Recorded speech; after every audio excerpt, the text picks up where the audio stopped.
মহান আল্লাহ তাআলার প্রশংসা, যিনি আমাদেরকে এত সুন্দর এক নীলগিরি মানে পাহাড়টা যেন নীল হয়ে আছে এমন এক জায়গায় আসার তৌফিক দান করেছেন। আসার সময় আমাদের বাংলাদেশের বর্তমান যিনি ৭,০০০ এক সনেট লিখেছে, মহাকাব্য জীবিত আছে আলী মোহাম্মদ ভাইয়ের সাথে কবিতা আবৃত্তি এবং বিভিন্ন বিষয় নিয়ে আলোচনা করছিলাম, অনেক রেকর্ড করছিলাম। ৬ দিনের সফরে আশা আছে প্রায় ১০০টার মতো ক্লাস ইনশাল্লাহ রেকর্ড করার। হয়তো বা এত সম্ভব হবে না, তারপরে সবাই ঘুরছে, আমরাও ঘুরছি। পার্থক্য আমাদের এখানে যে প্রকৃতি উপভোগ করার পাশাপাশি আলহামদুলিল্লাহ আমরা কবিতা, এই যে আমার ভাগনা আছে ছোট বাল্য বন্ধু, মানে আমি নাম দিয়েছি বুজুম নিফিউ, মানে বাল্য ভাগিনা, ছোটবেলায় আমার ২.৫ বছরের ছোট। আলহামদুলিল্লাহ সারা জীবন আমরা একসাথে লেখাপড়া করেছি, এখন একটা মাদ্রাসার প্রধান দায়িত্বে আছে, আমাদের ট্রেনিং চলছে। তো প্রত্যেকবারে বই বের করার আগে আলহামদুলিল্লাহ সে আমাকে সাহায্য করে, বিশেষ করে রেকর্ডের জন্য। আমরা তো রেকর্ড করছি, আর এই যে পাহাড়ের ভালোবাসা পেয়ে শুধু মেঘের লুকোচুরি খেলছে এমন না, মনে হচ্ছে তারা আদরে আদরে বেশি আদরে এত কান্না করছে। অনেক সময় আগে আবেগে আপ্লুত হয়ে যেমন মানুষ কাঁদে, এই দৃশ্যের এমন অবতারণা সৃষ্টি হয়েছে। ওই যে নদী প্রবাহিত হয়ে গিয়েছে, কেঁদে কেঁদে অনাহারে হয়, একেবারে অনাহারে কাঁদে। আর এখানে ভালোবাসার ছোঁয়া পেয়ে ওই আকাশ থেকে যেন কেঁদে পড়ছে। কবিতা বা ভাবাবেগ তৈরি হয়েছে এরকম না যে কবিত্বগিরি করতে আসেনি, যদিও বা আমরা কবিতা আঁকায় কবিতার মতো হয়ে আমাদের ভাষাগুলো সেগুলোরও ভিডিও করেছি। একেবারে পাহাড়ের কোল ঘেঁষে মনে হয় পাহাড়ের কোলে আমরা এসেছি। তো যাই হোক, আমরা বইয়ের আলোচনা করব, তার আগে আমার ভাগনার কাছ থেকে, যদিও বা আমার ছেলেটা আনন্দে দৌড় মেরেছে, তাকে দিয়ে কোরআন তেলাওয়াত করে নিতাম। এগুলো ঘুরতে এসে অতটা ফর্মালিটির তেমন কিছু নেই, আলহামদুলিল্লাহ প্রশংসা তো করলামই। তো একটা গজল শুনবো ইনশাআল্লাহ, আমার ভাগনা খুব সুন্দর গজল গাইতে পারে। তো ঠিক আছে, বারাকাল্লাহু ফিকুম। আসসালামু আলাইকুম ওয়া রাহমাতুল্লাহি ওয়া বারাকাতুহু। আসলে এখানে পরিবেশটা এতই সুন্দর যে না চাইতেও অনেক কিছু চলে আসতেছে মনের মধ্যে। তো আল্লাহর প্রশংসার ক্ষেত্রে ছোট একটি ইসলামিক গান, যদিও পূর্ব পরিচিত, আমি গাওয়ার চেষ্টা করছি, জানি না কতটুকু সুন্দর হবে, আল্লাহ সহজ করুন। তোমার সৃষ্টি যদি হয় এত সুন্দর, না জানি তাহলে তুমি কত সুন্দর। তোমার সৃষ্টি যদি হয় এত সুন্দর, না জানি তাহলে তুমি কত সুন্দর। সেই কথা ভেবে ভেবে কেটে যায় লগ্ন, ভরে যায় খুশিতে অন্তর। তোমার সৃষ্টি যদি হয় এত সুন্দর, না জানি তাহলে তুমি কত সুন্দর। যে তারা ছড়ায় হাসি আকাশে,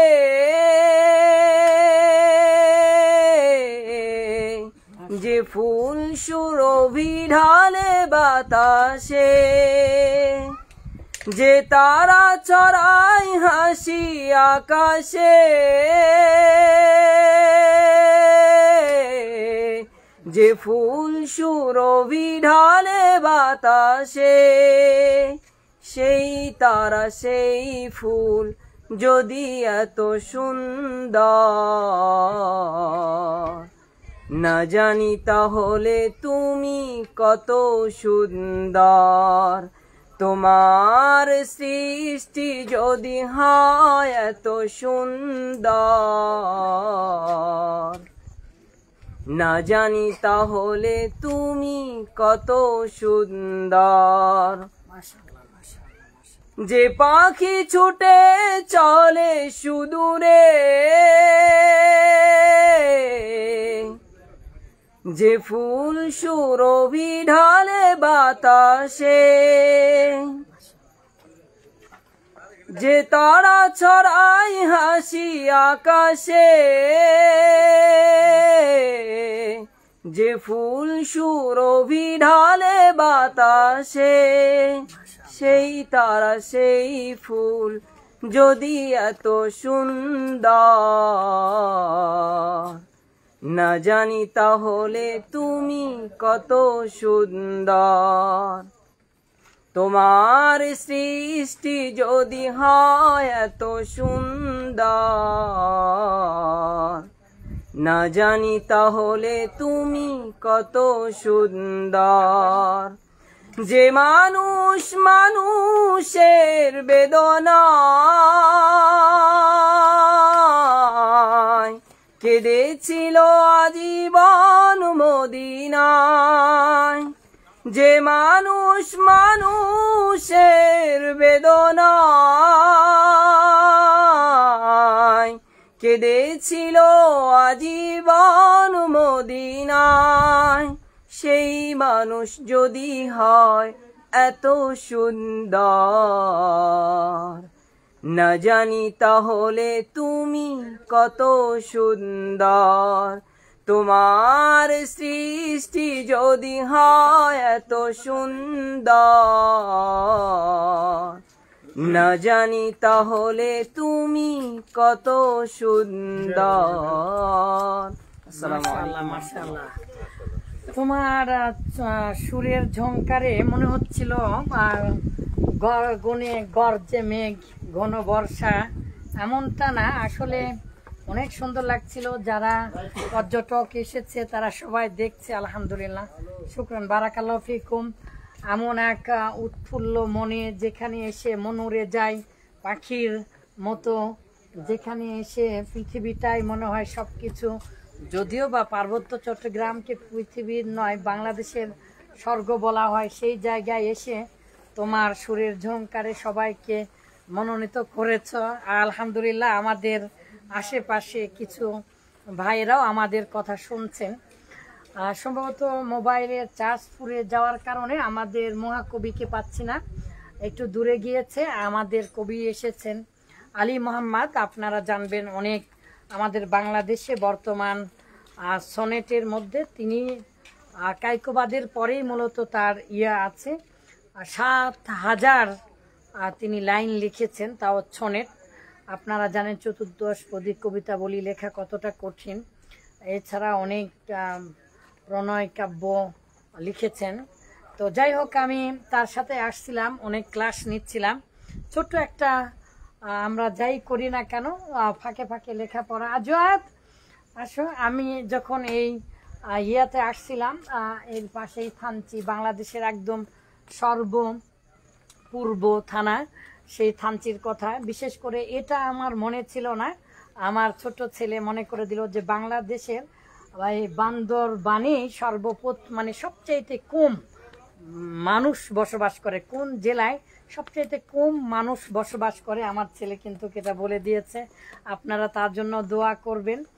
আর সেও এসেছে আলহামদুলিল্লাহ, যদিও বা তার জন্য একটু কষ্টকর, কিন্তু লেখাপড়া কুলসিরু ফিল আরদ, জমিনে তোমরা ভ্রমণ করো। 3টা থেকে 4টা উদ্দেশ্য স্বয়ং একদম সরাসরি কোরআন এবং হাদিসে এসেছে। তার মধ্যে শিক্ষা অর্জন করো, শিক্ষা নাও, সেটা ভালো। এবং কাইফা বাদাল খলক, কিভাবে সৃষ্টি, আচ্ছা ওকে ক্যান গো, কিভাবে সৃষ্টি। তো যাই হোক, এগুলো আপনারা জানেন, অনেকবার বলেছি। আমরা শিক্ষা সফরকে আসলে শিক্ষণীয় করার জন্য চাঁদের গাড়িতে উন্মুক্ত আকাশের নিচে গাড়িরও স্বাদ নেই, সেখানে আমরা আমাদের পদতলে যেন মেঘ লুটিয়ে পড়ছে, বলবো না তা প্রণাম জানাচ্ছে, তবে অবশ্যই আমাদের পা ধুয়ে দেবার মতো অবস্থা। আমরা প্রায় 6,000 ফিট উপরে আছি। সাধারণত পাহাড় বলা হয় 500 ফিটের উপরে হলে পাহাড় বলা হয়, তার মানে এগুলো পাহাড়ের চাইতে উপরে। আমরা 6000 ফিট আছি, যদিও বা এখন মেঘের আনাগোনা কম, তথাপি মেঘ আমাদের পায়ে এসে লুটিয়ে পড়ছে এমনটি মনে হচ্ছে। পদতলে পরে ধন্য হবে এমন কথা বলবো না, তবে মেঘের মিতালি দেখে মন উড়ে যায় ক্ষণে ক্ষণে বহুবার। আর এমন একটি সময়ে আমরা এনেছি আলহামদুলিল্লাহ আমার জীবনের সর্বশ্রেষ্ঠ স্বপ্ন, 3 ভাষায় অর্থ রূপান্তরের অভিধান। এই আমার বন্ধু দেখছে, আব্দুল আজিজ মাদানি, কিছুক্ষণ আগে দেখলাম সে ঢুকেছে। আমি যখন 5 সাল, তখন আমাদের বাংলাদেশের অন্যতম একজন শ্রেষ্ঠ সরফিবিদ আব্দুল হামিদ ওস্তাদজি যখন বলছিলেন বাবের রহস্যাবলী পাঞ্জে গান পড়ানোর সময় 2005 সালে, সেই সময় আমি নোট করেছি, সেটা সম্ভবত এখনো আছে আলহামদুলিল্লাহ। সেখান থেকে শুরু করে ওই যে শুরু হলো, মুস্তাফিজুর নামে একজন ভাই আছে যে অঙ্ক করার সময় খাতা ছিঁড়ে ফেলে দিত, এইরকম তার অঙ্ক করার গতি। তার আলহামদুলিল্লাহ সেই মুস্তাফিজুরের লেখা নোট থেকে 2005 সাল থেকে আজও পর্যন্ত চলমান। আর এমনের বৈশিষ্ট্য যে আমি চেষ্টা করছি অক্ষরের সাথে মিলানোর। আর আমার ঢাকা বিশ্ববিদ্যালয়ের স্যার তিনি বলেছেন যেটা 7000 বছরে এমন এখনো কেউ করেননি তিনি। এটা আমার এমফিলেরও বিষয়। আর আপনারা জানেন পিএইচডি এমফিল করতে গেলে অবশ্যই ওই কাজটা পৃথিবীর কেউ আর গবেষণা করতে পারবে না, এইরকম একটা। আর আমি নিজেও কয়েক শত বই শুধু গ্রামারেরই আমার কাছে আছে, দেখেছি। আর নেট মামা, গুগল মামা এরা তো থাকে, দেখি আলহামদুলিল্লাহ আমি পাইনি। বিশেষ করে সমন্বয় সাধন অনেক বই এমনিতে আছে। আর আমি যেটা করেছি সেটা হচ্ছে, দেখেন তো আপনারা অনেক জ্ঞানী গুণী মানুষ আছেন, বিশেষ করে আলিম ওলামারা আছেন বাংলাদেশের আলহামদুলিল্লাহ। গতকালকেও যারা একদম সর্বোচ্চ কয়েকজন ডক্টরের সাথে কথা বলেছি, তাদেরকে সহ আমার যারা হিতাকাঙ্ক্ষী শুধু তাদেরকে উদ্দেশ্য করে বলবো, আপনাদের কাছে তো উদাত্ত আহ্বান জানিয়েছি, যদি এই জাতীয় কোনো বই থাকে আমাকে দিয়ে আমার এই গবেষণায় সাহায্য করবেন। পাশাপাশি যেটা একদম সহজ সরল, আমরা সবাই জানি কিন্তু কতটা সহজ, দেখেন বলে বাবের রহস্যাবলী, কিভাবে আপনি অর্থের রূপান্তর করবেন। তো দুটা মাধ্যম প্রধান, একটা হচ্ছে বাবের রহস্যাবলী বা বাবের কারণে হয়, এটা একটা প্রধান। তো আমরা সাধারণত সকল বইয়ে দেখি সোলাসি মোজাররদের কোনো বাবের তেমন একটা বৈশিষ্ট্য পাওয়া যায় না, কিন্তু প্রত্যেকটা বাব কেমন ভাবে জন্মগ্রহণ করেছে জানেন। নাসারা অ্যান্সারও জন্মগ্রহণ করেছে, পৃথিবীর সকল সহজ শব্দগুলো ওই দরজা দিয়ে ঢুকবে। এই জন্য আপনি কি কখনো চিন্তা করেছেন জরাবাই আজরিবু কেন জন্মগ্রহণ করেছে? কোনো বই এভাবে কখনো দেখিনি, তো তাই বলছি। এটা it is not my proud, just I refer for our increasing information. Information is knowledge, is not dependent on this present world. This present world doesn't never. বর্তমান পৃথিবী আর ঘুমায় না, এই যে ঘুরে বেড়াচ্ছে এমন সুন্দর। যদিও বা আকাশের উপরে উঠলে বা উপর দিকে উঠলে অক্সিজেন কমে যায়, কিন্তু আমাদের অক্সিজেন আরো বেশি এসেছে আলহামদুলিল্লাহ। এত সুন্দর আমাদের বাংলাদেশ, সেখানে মহাবিশ্বের উপর থেকে দেখা যায় যে বর্তমান পৃথিবী ঘুমায় না। যে ঘুমায় না তার নাম, যার কারণে ঘুমায় না সেটা হচ্ছে বাল্ব, লাইট জ্বলে।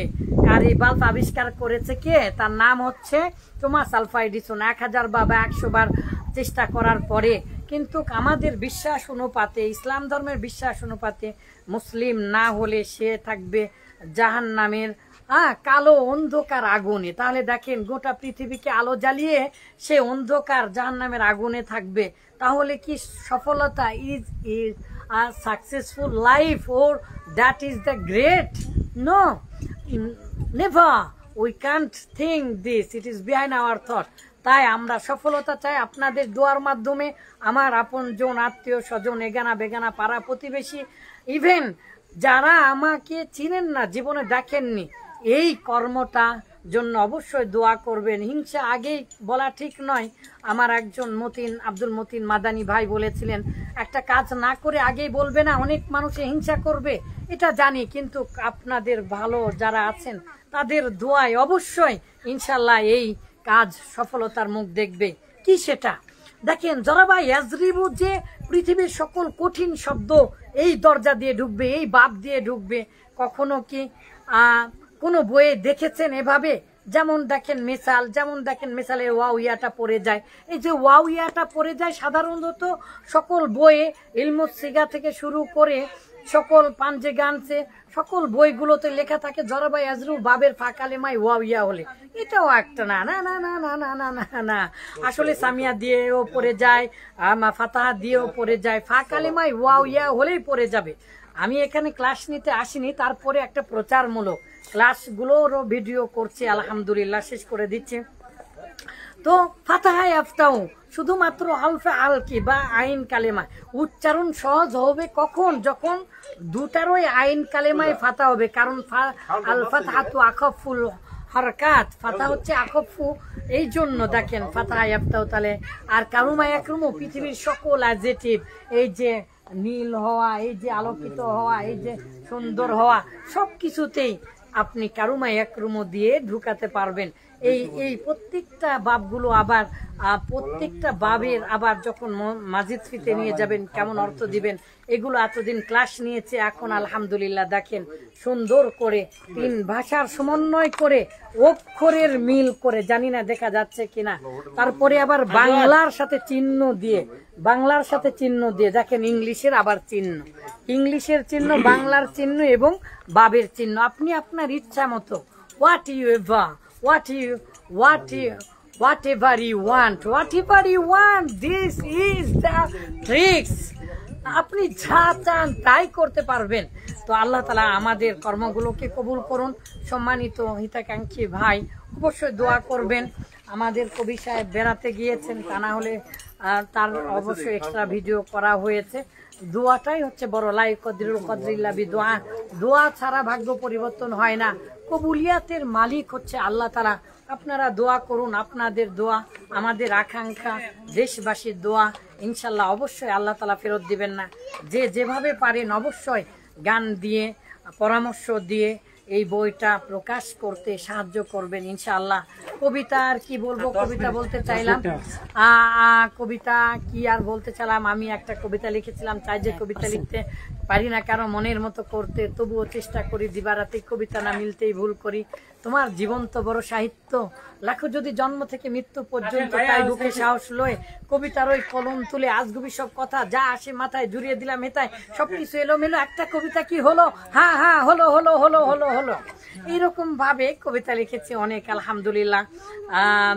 তো বঙ্কিমচন্দ্র চট্টোপাধ্যায়ের একটা কবিতা মনে পড়ে যাচ্ছে, রাজশাহী বিশ্ববিদ্যালয়ের প্রথম দিনে বলার কারণে আমাকে ধরে নিয়ে চলে গিয়েছিল, ওটা হবে না, একটু দাঁড়াও, আমাকে ধরে নিয়ে চলে গিয়েছিল প্রথম দিনে, জীবনের প্রথম ওরিয়েন্টেশন ক্লাসে রাজশাহী বিশ্ববিদ্যালয়ের প্রথম দিনে আমাকে লীগের ছেলেপেলেরা ধরে নিয়ে গিয়েছিল 2012 সালের প্রথম দিনের প্রথম ক্লাসে। 6 দিন মাত্র ক্লাস করেছি, আর পরে ঘেন্নায় আর ক্লাস করতে যায়নি ইউনিভার্সিটিতে।